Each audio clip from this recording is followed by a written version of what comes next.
Okay, so to the laterals, which are also classed as approximants, but we also have lateral fricatives. So with laterals, we've got the air flowing freely, with approximants, air flowing freely along the sides of the tongue. If you might remember from English, we've got a plain alveolar lateral la, okay, and what happens is the tongue tip is in the alveolar region and the sides of the tongue are lowered, okay. Allah, you can actually see that in my mouth, Allah, Allah. You can see the darkness in the corners there compared to, say, Anna, Anna. And in fact, my jaw is lowered, Allah, Allah, to allow the air to flow along the sides. And if you just go, ooh, and breathe in, you should feel the cool air on one side or the other side of the tongue, okay? Yeah, it's a sonorant sound, just like the nasals. The air flows continuously, ooh, so you can keep the voicing going for a long time. So here they are, they're certainly voiced, the approximants here. Okay, and just to get into that good habit, I was doing a nice clear apical alveolar, la, la, la, and let's do our dental Allah, Allah, Allah, Allah, Allah, Allah, Allah, Allah, Allah, Allah, Allah, Allah, Allah. Nice laminal dental there. That's good. Okay, using more that tip blade complex, larger part of the front part of the tongue. Okay, and then of course we also can have a retroflex lateral, and that goes, there we go. It's again got this hook at the bottom. Okay, Allah, Allah. Okay, again a very Indian sound, and you can think of this as coming from.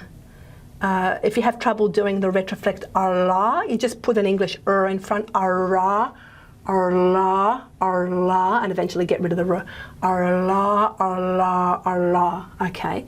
Allah, Allah, Allah ili ulu, Allah ili ulu, Allah ili ulu. Okay. And there's also palatal laterals. And that's just the Greek letter lambda here. Sorry to squeeze that in down the bottom. So there it is. And I'll just quickly write up over here that L plus Y equals L.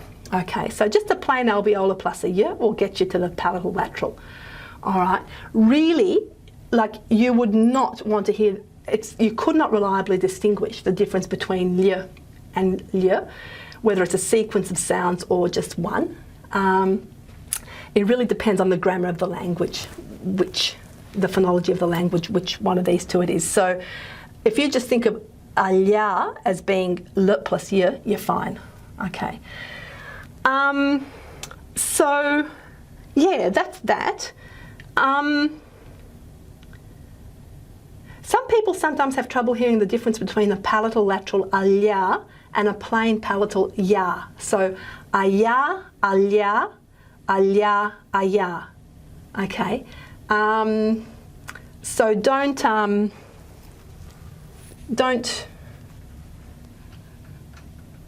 It's probably one that's worth working on. I hear it. It's. I guess the lateral is a bit subtle, alya, compared to no lateral aya, aya. So it's just something to be alert for. Okay. Technically, there is a velar lateral, agla, agla, written as a capital L, small capital L. And look, in the I better rub that on and round again. In the languages that actually have this sound, which are languages in Papua New Guinea, it really does seem to be more of a agla type sound, agla, with a proper stop beforehand.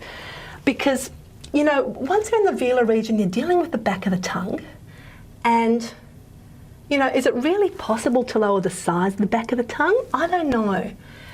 Certainly with the laterals, they tend to be more anterior in the oral cavity, more forward, because that's the part of the tongue that's a bit more mobile.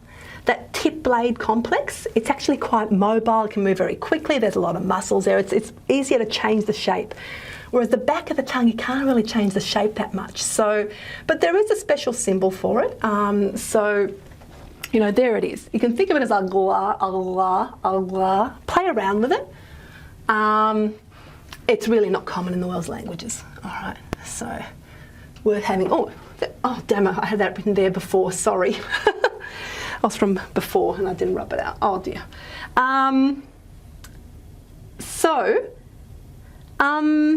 Okay, so that's the plain lateral approximants. And then we just need to do the lateral fricatives. And these are there's just two of those. And they are up here. Right, okay, I'll just get them down here. All right, so with the lateral fricatives, I'll just do them in a different colour because I'm going to confuse myself otherwise. Basically, if you put a glottal in front of the lateral, you end up with a hla. Now what happens is, the air's flowing freely along the sides of the tongue, but in fact the sides of the tongue against the cheeks, it is a little bit of a constriction, okay? And you can sort of end up with frication. And so it is possible, many languages do have this lateral fricative that's written, it's like an L but with a curly, cursive sort of, it looks a little bit like a T, I suppose, cursive like that. So let me just write that, where's that go? Lateral fricative, alveolar voiceless. So it's written like this, ahla. So it's h plus l, ahla, ahla. And there's actually also a voice version, ahla. Maybe it's also better to cover the ears. Ja, ja, ja. Okay, so, and that's an L with a j, the post-alveolar fricative there. Okay, so you get this sound in Welsh, in many languages in North America, many languages of Africa. Okay, the voiced one is less common, but the voiceless one is not unusual. So do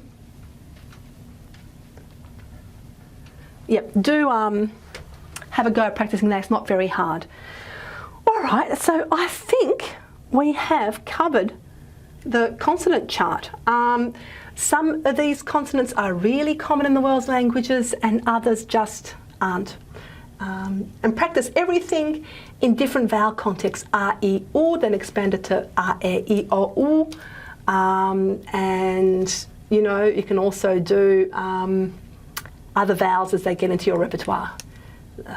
So, yeah, okay, thank you. I think we've done it. All right, bye.